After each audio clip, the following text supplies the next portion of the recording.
The governor taking what he calls dramatic action today to stop the surge of the COVID-19 Delta variant.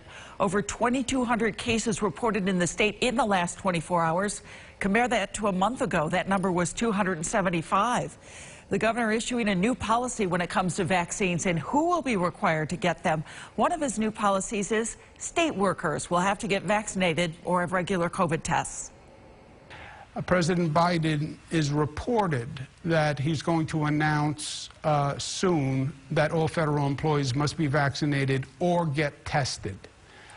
New York State is doing the same. And we're working with our unions to implement this quickly and fairly. But we want to get it done by Labor Day. The governor also encouraging all local governments to do the same with their employees as cases continue to rise. In Onondaga County, 30 new cases were reported in the past 24 hours.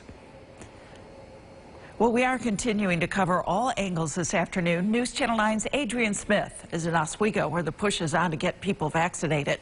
First, Andrew Donovan joining us live. He's right outside of Upstate University Hospital this afternoon. Andrew, the governor had a major announcement when it came to some hospital workers as well. Let's hear about it. State employees outside of hospitals will have a choice if they work at places like the DOT downtown or the state legislature or other agencies like that, SUNY. But in hospitals, there's no choice. People have to get vaccinated, and that's one thing that the governor announced today. There's no choice. Vaccines are the only option here. The court has upheld, and the Department of Justice just did a memo that says an employer can mandate an employee get vaccinated. We're taking the first major step down this road.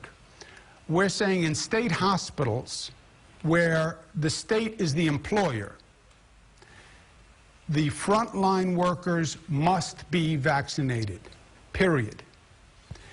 Not vaccinated or you have to have a test once a week. No choice at hospitals, but as I alluded, a choice for other state workers. And that's if you don't get vaccinated, you have to get tested regularly. So people will have to decide what they want to do.